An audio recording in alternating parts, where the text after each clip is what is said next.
সেই পঞ্চায়ত নিৰ্বাচনৰ দ্বিতীয় পৰ্যায়ৰ ভোটগ্ৰহণ অহাকালি অনুষ্ঠিত হ'ব আৰু 7:30 বজাৰ পৰা অনুষ্ঠিত হ'ব লাগে সেই ভোটদান প্ৰক্ৰিয়াত ইতিমধ্যে বিভিন্ন স্থানত নলবাৰী বিভিন্ন বা নামনি অসমৰ বিভিন্ন জিলাত যাবলৈ ইতিমধ্যে বিভিন্ন বিষয়া কৰ্মচাৰীসকল ইতিমধ্যে সাজু হৈ পৰিছে। আমি বৰ্তমান উপস্থিত আছোঁ নলবাৰীৰ ঐতিহ্যমণ্ডিত গৰ্জন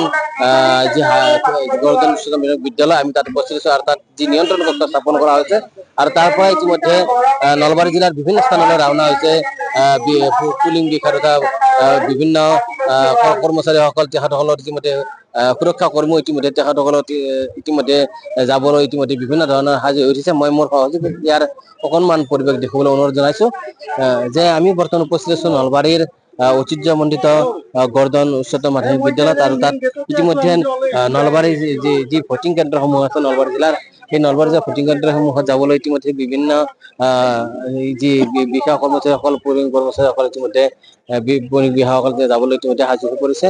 তেখেতসকলে নলবাৰী জিলাৰ বিভিন্ন স্থানত স্থাপন কৰা ভোটগ্ৰহণসমূহলৈ ৰাওনা হ'ব। নলবাৰী গৰ্জন খেলপথাৰত ইতিমধ্যে যান বাহন সাজু কৰা হৈছে। তাৰ পৰাই তেওঁলোকে বেলট বাকচ বা অন্যান্য সামগ্ৰী লৈ তেওঁলোকে বাছৰ উঠিব।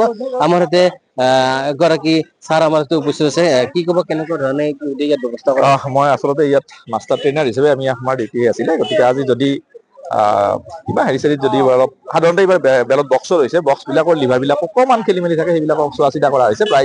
প্ৰায়বিলাক কিন্তু ঠিকেই আছে আৰু প্ৰায় 70% পলিং পাৰ্চনেলটো ওলাই গ'ল।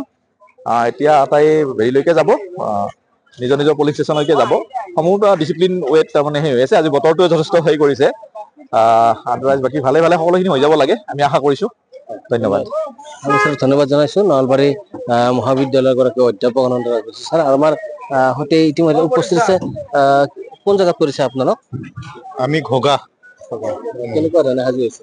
কেনেকুৱা সাজু মানে ট্ৰেইনিং আছে, ট্ৰেইনিং এজ পাৰ ট্ৰেইনিং সাজু হৈছোঁ আৰু। আমি ধন্যবাদ জনাইছোঁ। ইতিমধ্যে তেখেতসকলে বিভিন্ন গন্তব্যস্থানলৈ যাবলৈ ইতিমধ্যে ইয়াত ইতিমধ্যে সাজু কৰা হৈছে। বাছ নিৰাপত্তা তেখেতসকলৰ কাৰণে নিয়োজিত কৰা হৈছে আৰু তেখেতসকলে ইয়াৰ পৰা বিভিন্ন বাছেৰে বা বিভিন্ন যান বাহনেৰে ইতিমধ্যে তেখেতসকলে নলবাৰী জিলাৰ বিভিন্ন প্ৰান্তলৈ ৰাওনা হ'ব। আমি আপোনালোকক দেখুৱাম নলবাৰী ঐতিহ্যমণ্ডিত খেলপথাৰত ইতিমধ্যে তেখেতসকলৰ কাৰণে সাজু কৰি ৰখা হৈছে বিভিন্ন যান বাহন।